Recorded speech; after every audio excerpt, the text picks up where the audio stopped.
Welcome. जैसा कि हम लोगों ने डिस्कस किया था पिछले वीडियो में बैंक क्यों ज्वाइन करें वगैरह वगैरह, लेकिन मैंने थोड़ी सी डिस्कशन आप लोगों से की थी और ये भी कहा था कि आज शाम 6 बजे आप लोगों को नई वीडियो पार्ट 1 बैंकिंग अवेयरनेस की मिल जाएगी। आपके सामने वीडियो हाजिर है। Welcome to the next level A to Z. मेरा नाम है विशाल बैरागी और मैं एक बैंकर भी हूँ। ओके, स्टार्ट करते हैं। ज़्यादा बातें ना करते हुए, ज़्यादा समय ना गवाते हुए सीधे हम लोग मुद्दे पे आते हैं। सबसे पहले जो हम लोग पढ़ेंगे बेसिक से स्टार्ट करेंगे, इनिशियल से और हाई लेवल तक पहुंचेंगे। ठीक है, मैं अब भी कह रहा हूं आप लोगों से, रटने पर विश्वास बिल्कुल मत करना। रटने वाला कॉन्सेप्ट बिल्कुल मत रखना माइंड में। आप कॉन्सेप्ट पे खड़े होकर देखो, ए टू जेड सब कुछ क्लियर हो जाएगा। ठीक है, सबसे पहले हम लोग बात करेंगे टाइप्स ऑफ अकाउंट की। मेरे दोस्त, मैं खुद मानता हूं, मैं खुद जानता हूं, मैं खुद इस बात को एक्सेप्ट करता हूं कि इसमें से ज्यादातर टॉपिक्स आप लोगों को जाने पहचाने मिलेंगे, बट टॉपिक्स के भीतर का जो कॉन्सेप्ट होता है ना, वो आप लोग शायद ही पूरी तरह से जानते होंगे। आप पहली क्लास से ही चेंजिंग फील करना स्टार्ट कर दोगे। ठीक है, आइए देखते हैं कैसे। देखो दोस्तों, टाइप्स ऑफ अकाउंट। सबसे पहले तो आप ये जानो कि अकाउंट होता क्या है। मैंने पूछा अकाउंट होता क्या है, आप क्लियरली बोलोगे सर ये कैसा क्वेश्चन है, अकाउंट मतलब खाता। अरे भाई ठीक है, मानता हूं अकाउंट मतलब खाता, बट खाता अकाउंट का हिंदी नाम है। अकाउंट कहते किसको है यार, अकाउंट की जरूरत क्या पड़ती है। एक लाइन में आप आंसर याद रखिए, बिल्कुल कॉन्सेप्चुअल आंसर। जहां भी पैसे के डिजिटल फॉर्म की बात होती है, आई रिपीट, जहां भी पैसे के डिजिटल फॉर्म की बात होती है वहां पर अकाउंट की जरूरत होती है। दैट मीन्स यहां पर पैसे आपके डिजिटल फॉर्म में सुरक्षित रहते हैं। कैश के फॉर्म में, फिजिकल के फॉर्म में आपके पास सुरक्षित नहीं रहते, डिजिटल फॉर्म में सुरक्षित रहते हैं। यदि आप अपने अकाउंट की इंक्वायरी करने जाते हो, सपोज आपने स्टेटमेंट निकाला अपने अकाउंट का, तो आपको स्टेटमेंट में सपोज 3000 रुपीज आपके अकाउंट में है, तो आपको स्टेटमेंट में 3000 नजर आएगा। ये नहीं कि 3000 रुपए के लिए आपको करेंसी नजर आएगी 500 रुपए के 6 या 2000 के 1 या 1000 के, इस तरह से जो भी। जहां भी पैसे के डिजिटल फॉर्म की बात होती है वहां अकाउंट की जरूरत होती है। दैट्स सिंपल सी बात है। तो ये हो गया अकाउंट का बेसिक कॉन्सेप्ट। लेकिन ज्यादातर बच्चों के, इवन ज्यादातर लोगों के दिमाग में एक मिसकंसेप्शन भरी पड़ी है क्या, कि जहां हम पैसा जमा करते हैं वो हमारा अकाउंट होता है। गलत दोस्तों, मैंने अभी आपको बताया कि जहां पैसे के डिजिटल फॉर्म की बात होती है वहां अकाउंट होता है। Got it. सपोज कि मुझे पैसे की जरूरत पड़ गई, भूल जाओ कि मैं बैंकर हूं, भूल जाओ कि मैं टीचर हूं, एक आम इंसान। सपोज मुझे पैसे की जरूरत पड़ गई, मैंने बैंक से मान लो 10 लाख रुपए का लोन ले लिया। ठीक है, कॉन्सेप्ट को समझना। 10 लाख रुपए का मैंने लोन ले लिया, सारे पेपर्स वगैरह ओके थे, बैंक ने 10 लाख रुपए का लोन सैंक्शन भी कर दिया। वो 10 लाख रुपए मेरे सेविंग्स अकाउंट में आ भी गए। ओके, लेकिन 10 लाख रुपए सेविंग्स अकाउंट में आए तो किसी और जरिए से आए। समझने वाली बात है। क्या बैंक ने मुझे कैश दिया? बिल्कुल नहीं। अभी के समय में बैंक खुद भी चाहती है कि कैशलेस ट्रांजैक्शन को जितना ज्यादा बढ़ावा दे उतना ज्यादा बेहतर होगा। बैंक ने मुझे कैश नहीं दिया, बैंक ने मुझे डिजिटल फॉर्मेट में एक दूसरे अकाउंट से मेरे सेविंग्स अकाउंट में पैसे ट्रांसफर किए। पहला पॉइंट। तो जिस मोड से मेरे सेविंग्स अकाउंट में पैसा ट्रांसफर किया उसमें भी वो 10 लाख रुपए, पर्टिकुलर 10 लाख रुपए उसमें भी डिजिटल फॉर्म में थे। दैट मीन्स वो भी एक अकाउंट था। दैट मीन्स यहां से भी समझ में आता है क्या कि लोन भी एक प्रकार का अकाउंट होता है। याद रखिएगा। क्यों? क्योंकि यहाँ पर भी हमारे पैसे डिजिटल फॉर्म में सुरक्षित रहते हैं। याद रखिएगा, लोन भी एक प्रकार का अकाउंट होता है। ओके, उसके विषय में हम लोग आगे डिस्कस करेंगे। फिलहाल बेसिक कॉन्सेप्ट से स्टार्ट करते हैं। टाइप्स ऑफ अकाउंट में सबसे पहले हम लोग जानेंगे सेविंग्स अकाउंट। ओके, अच्छा थोड़ी देर बात करते हैं। बिल्कुल बेसिक चीज एक चीज हमारे दिमाग में आया एक कॉन्सेप्ट जो कि ज्यादातर एग्जाम में इवन इंटरव्यूज में भी पूछा गया है। एक फुल फॉर्म पूछा जाता है दोस्तों, NDTL, बहुत बार पूछा गया। इवन उंगलियां कम पड़ जाएंगी आपके पास गिनते गिनते कि कितनी बार पूछा गया एग्जाम में। NDTL किसी भी तरीके से पूछ दिया जाता है, कभी NDTL का फुल फॉर्म पूछ दिया जाता है, कभी NDTL के टाइप्स पूछ दिए जाते हैं। तो याद रखिएगा इसका फुल फॉर्म होता है दोस्तों net demand and time liabilities. Net demand and time liabilities, ठीक है, net demand and time liabilities. दोस्तों एक चीज ये होता क्या है मैं बताऊंगा थोड़ी देर में, आप लोगों को मालूम चल जाएगी। पहले थोड़ी सी दूसरे टॉपिक पे हम डिस्कस करते हैं। अक्सर आप लोगों ने सुना होगा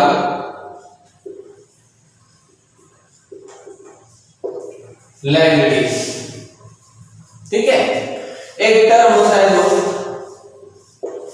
लायबिलिटीज, ठीक है। लायबिलिटीज किसको कहते हैं? लायबिलिटीज को हम लोग शुद्ध हिंदी में कहते हैं जिम्मेदारी। और एक बहुत ही बेसिक टर्म होता है जिसको हम लोग कहते हैं एसेट, ठीक है। अगर आप में से कोई कॉमर्स के स्टूडेंट हैं तो जाहिर सी बात है इन दोनों वर्ड से बिल्कुल भली भांति परिचित होंगे। एसेट क्या होता है, लायबिलिटीज क्या होती है। अगर रटने जाओगे दोस्तों थक जाओगे, मर जाओगे, लेकिन याद होगा नहीं, क्योंकि इन दोनों का इतना लंबा चौड़ा विस्तार दिया हुआ है कॉमर्स के बुक्स में। एक लाइन में आप याद रखिए एसेट। भूल जाओ कि अभी बैंकिंग पढ़ रहे हो, बिल्कुल फैमिलियर होकर के समझना। एसेट किसको कहते हैं? एक लाइन में याद रखिए, हर वो वस्तु जो हमें प्रॉफिट दे रही है। आई रिपीट, हर वो वस्तु जो हमें प्रॉफिट दे रही है वो एसेट कहलाती है। हम लोग इससे जो डेफिनेशन हो गया एग्जांपल से समझिए। गर्मी लग रही है, आपने स्विच ऑन किया, पंखा चलना स्टार्ट हो गया, पंखे ने आपको किसी ना किसी तरह से प्रॉफिट दिया, वो आपके लिए एसेट है। ओके, आपने क्या किया, जूसर ऑन किया, जूस बना लिया, पी। जूसर क्या है? आपके लिए एसेट है। आई रिपीट, हर वो वस्तु जो आपको प्रॉफिट प्रोवाइड कर रही है किसी भी तरीके से वो आपके लिए एसेट है। ओके, और लायबिलिटी इसका जस्ट ऑपोजिट। लायबिलिटी होता क्या है? मैं आता हूं टॉपिक पे, पहले इन दो टॉपिक्स पे अच्छे से डिस्कस कर ले, इसका कॉन्सेप्ट आपके माइंड में क्लियर होना चाहिए। एसेट तो जान चुके हैं कि हर वो वस्तु जो हमें किसी ना किसी तरीके से प्रॉफिट प्रोवाइड कर रही है, दैट इज एसेट। लायबिलिटी जिम्मेदारी, जहां पर आपको टेंशन होता है किसी चीज को लेकर के, वो चीज, वो वस्तु, वो टर्म आपके लिए लायबिलिटीज होती है। अब इसको समझते हैं बैंकिंग के टर्म में। मैंने कहा क्या, एसेट वो है जो आपको किसी ना किसी रूप से प्रॉफिट प्रोवाइड कर रही है। ओके, मान लिया, ठीक है सर। अब बैंक के टर्म समझते हैं। बैंक के लिए एसेट क्या होता है, थोड़ी देर सोचने का विषय है। बैंक के लिए एसेट आखिर होता क्या है? तो आपको याद होगा कि मैंने बताया कि हर वो वस्तु जो आपको प्रॉफिट प्रोवाइड करे, तो बैंक के लिए एसेट यानी कि वह वस्तु जो बैंक को प्रॉफिट प्रोवाइड करे। ओके, बैंक को प्रॉफिट प्रोवाइड करती है दोस्तों लोन। बैंक को प्रॉफिट प्रोवाइड करती है लोन। कैसे? बैंक ने लोन दिया, इसके बदले में बैंक ने क्या लिया? इंटरेस्ट। तो ये इंटरेस्ट किसका है? बैंक का। और ये इंटरेस्ट जो है ये तो लोन का हिस्सा नहीं है। मैंने थोड़ी देर पहले कहा था कि 10 लाख रुपए मैंने लोन ले लिया, ठीक है, तो क्या 10 लाख रुपए जब मैं वापस देने जाऊंगा बैंक को तो बैंक लेगी 10 लाख रुपए? नहीं। क्यों लेगी बैंक भाई? मैंने उसके 10 लाख रुपए का यूज किया है। हो सकता है बैंक मेरे से 11 लाख रुपए ले, हो सकता है 10,50,000 रुपए ले, तो एक्स्ट्रा पैसे जो मैं दे रहा हूं वो तो इंटरेस्ट है ना भाई। इसका सिस्टम अलग होता है, मैं समझाऊंगा आपको आने वाले चैप्टर्स में। एक्स्ट्रा पैसे जो मैं दे रहा हूं वो तो इंटरेस्ट हो गया, वो ठीक है। तो बैंक को इंटरेस्ट के रूप में जो प्रॉफिट अर्निंग हो रही है, वो किसकी वजह से हो रही है?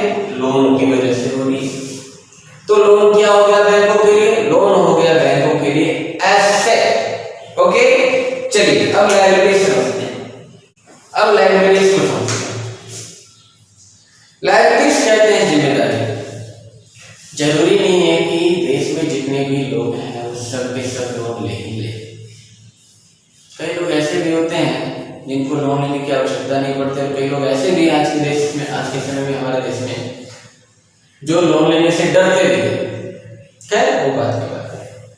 लेकिन ज्यादातर लोग ऐसे हैं जो बैंकों में अपने पैसे को सुरक्षित रूप से जमा करके रखते हैं। मेरी बात को ध्यान से सुनना, बिल्कुल कॉन्सेप्ट से स्टार्ट करूंगा और हाई लेवल तक ले जाऊंगा। आपको समझ में ही नहीं आएगा कि कैसे बैंकिंग अवेयरनेस क्लियर हो गया, सारा खेल खेलने पड़ जाओगे। ठीक है। कई लोग ऐसे भी हैं, ज्यादातर लोग ऐसे हैं जो बैंकों में अपने पैसे को सुरक्षित रखते हैं। किसी ने गया 1000 रुपया बैंक में जमा कर दिया, ठीक है, और वो बिल्कुल रिलैक्स होकर के घर वापस आता है। क्यों? क्या उसकी कोई और लायबिलिटी नहीं बनती है? बिल्कुल नहीं बनती। उसके दिमाग में तो यही चल रहा है कि मैंने बैंक में जमा कर दिया, अब बैंक वाले समझे। लेकिन इस 1000 रुपए को सुरक्षित रखने की जिम्मेदारी किसकी है? बैंक की। और मैंने कहा क्या, जहां जिम्मेदारी टर्म आ जाता है वहां लायबिलिटी आ जाती है। तो जितने भी डिपॉजिट्स हो रहे हैं बैंकों के पास में, वो बैंकों के लिए क्या होती है? लायबिलिटीज होती है।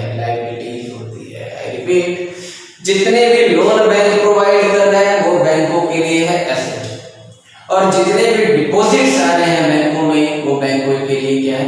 लायबिलिटीज। अब इसका वाइस वर्सा फॉर्म देखते हैं, बिल्कुल अपोजिट फॉर्म देखते हैं। अगर ये समझ गया उसके बाद तो ये बिल्कुल क्लियर हो जाएगा दोस्तों। चुटकी बजाते हैं आप savings account, current account, recurring deposit, FD वगैरह जो भी है, चुटकी बजाते ही क्लियर हो जाएगा। अरे ये दो चीजों को बहुत अच्छी तरीके से समझ लो।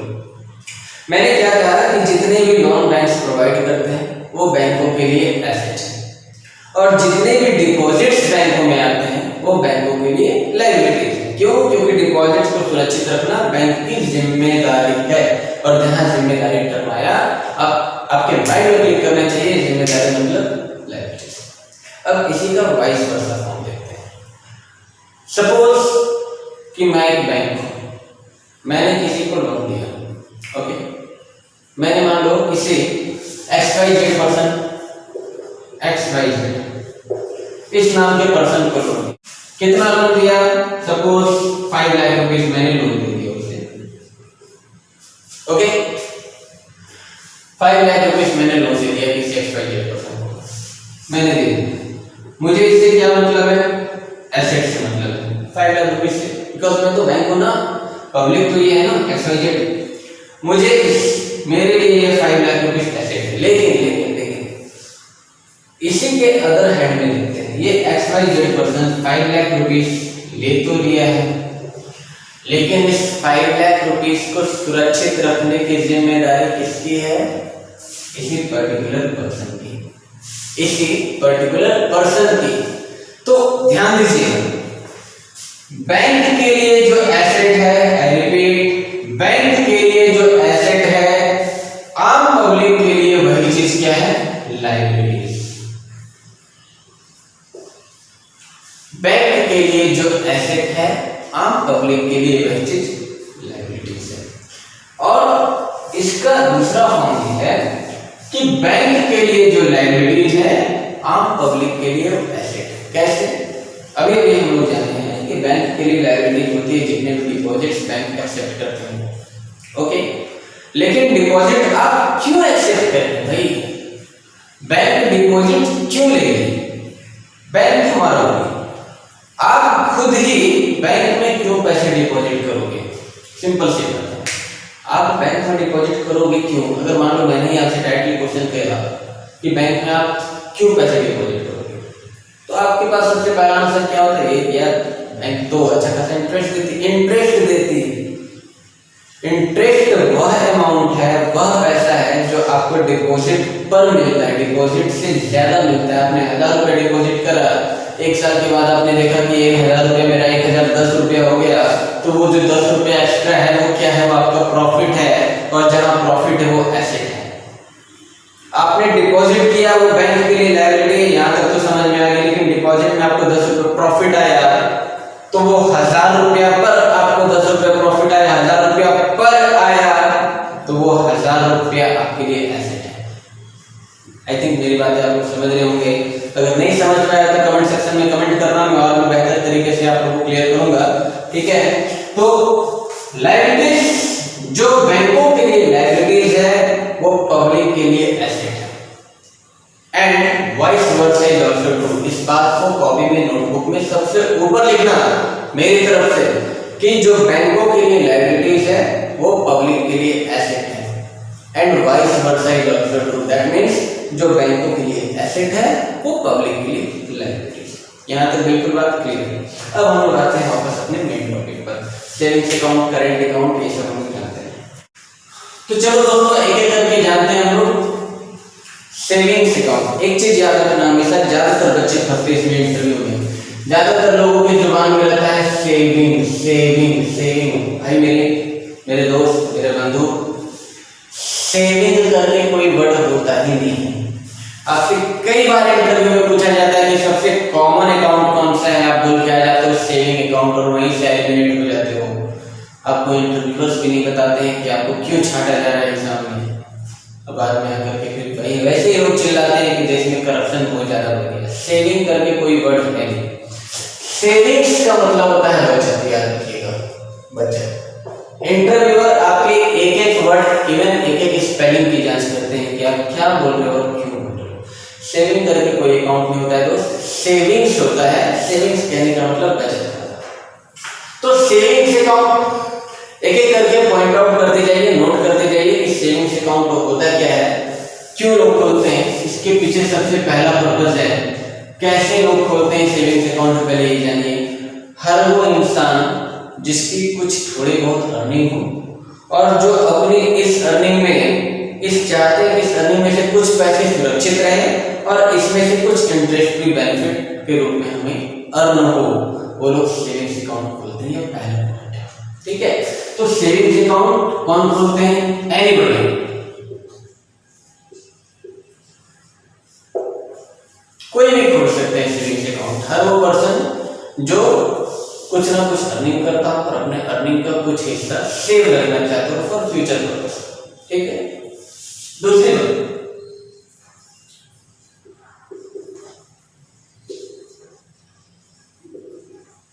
सेविंग्स अकाउंट का इंटरेस्ट रेट, याद रखिएगा एक चीज, सेविंग्स अकाउंट का इंटरेस्ट रेट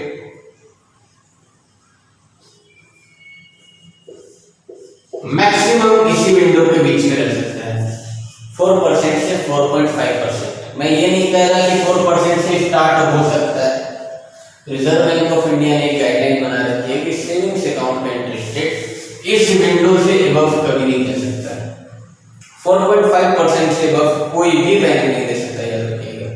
कुछ दिन पहले की बात है, इवन एक बैंक ने, बहुत नामी गिरामी बैंक ने, झूठ नहीं कहूंगा मैं, इवन मैं उस बैंक का नाम भी नहीं लूंगा, जो चैलेंज कर रहा था कि मैं 6% का इंटरेस्ट रेट दे रहा हूँ सेविंग्स अकाउंट में, संभव नहीं है, बिल्कुल नहीं दे सकता, ठीक है।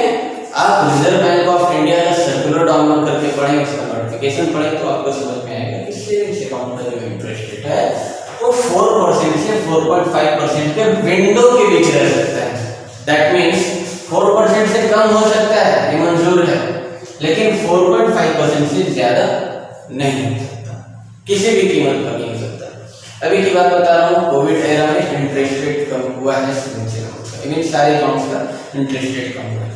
और क्या क्या बेनिफिट मिलती है इसमें, हम लोग जानते हैं इसको, चेकबुक फैसिलिटी। चेकबुक फैसिलिटी आपको सेविंग्स अकाउंट में प्रोवाइड होती है, ओके, ये आपको दिया जाता है चेकबुक फैसिलिटी। ये आपके ऊपर है, ऑप्शनल है, आपकी इच्छा है तो आप चेकबुक रख सकते हो, आपकी इच्छा नहीं है तो चेकबुक नहीं रख सकते हो। इवन ये क्वेश्चन भी एग्जाम में पूछा जाता है कि क्या सेविंग्स अकाउंट में चेकबुक फैसिलिटी अवेलेबल है? आंसर है बिल्कुल अवेलेबल है, ओके। चौथा,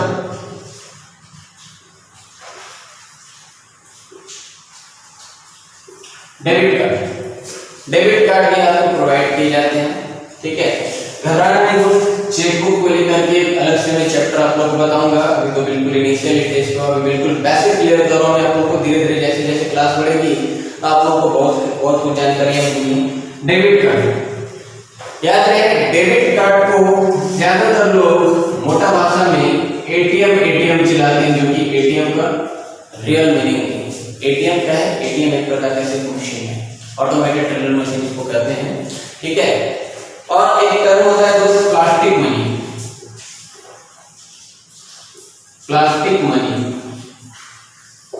ठीक है। प्लास्टिक मनी किसको कहते हैं? मतलब आपका पैसा है ये किसी एक पर्टिकुलर कार्ड में डिजिटल फॉर्म में सुरक्षित है, आप वहां से कैश कर सकते हैं बिना बैंक विजिट किए। तो वैसे फॉर्म को हम लोग कहते हैं plastic money. For example debit card, credit card, even कुछ लोगों के पास ग्रीन कार्ड हो तो ग्रीन कार्ड, ये सब हमारे प्लास्टिक मनी के फॉर्म है। एटीएम और डेबिट कार्ड में बहुत अंतर होता है। एक और टर्म होता है क्रेडिट कार्ड, जो कि हम लोग आगे समझेंगे। डेबिट कार्ड आपको प्रोवाइड किए जाते हैं सेविंग्स अकाउंट में, ये बात याद रखेंगे। इसमें आप अपने पैसे कभी भी जब इच्छा तब आप जाकर के मशीन से कैश विड्रॉल कर सकते हैं, जब भी आपको इमरजेंसी पर्पस के लिए डेबिट कार्ड दिया जाता है। सपोज कि ऐसे समय में आपको जरूरत पड़ गई जब बैंकिंग आवर है ही नहीं, रात के 12 बजे आपको जरूरत पड़ गई, रात के 2 बजे आपको जरूरत पड़ गई, तो उस समय तो आपके लिए बैंक खुलने वाली है नहीं, ओके। कुछ ऐसी इमरजेंसी आ गई, तब आप क्या करोगे? तब आप जाकर के एटीएम मशीन से डेबिट कार्ड से पैसे विड्रॉ कर सकते हो, और डेबिट कार्ड से आप पैसे विड्रॉ करते हो तो आप अपना फंड विड्रॉ करते हो। और एक और टर्म आता है क्रेडिट कार्ड। क्रेडिट कार्ड के बारे में बाद में विशेष बात करेंगे हम लोग, लेकिन इसका एक लाइन आप लोग जान जाओ, क्रेडिट कार्ड भी एक प्रकार का प्लास्टिक मनी है, ये भी एक प्रकार का कार्ड है, लेकिन इसमें आप अपने पैसे नहीं बैंक के पैसे यूज करते हो। दैट मीन्स एक तरफ से शॉर्ट टर्म के लिए लोन भी लेते हो, और जब लोन लेते हो तो बैंक इसमें इंटरेस्ट भी लेती है, बट आफ्टर सर्टेन पीरियड, एक समय तक में यदि आप इस पैसे को नहीं चुका पाते हो, क्रेडिट कार्ड से यूज किए हुए पैसे को, तो बैंक इसमें हैवी इंटरेस्ट पेनल्टी करती है। तो हम लोग बाद में समझेंगे उसको। फिलहाल हम लोग सेविंग्स अकाउंट के विषय में जान रहे हैं कि क्या क्या हमें इसमें प्रोवाइड हो सकता है, ये सब समझते हैं।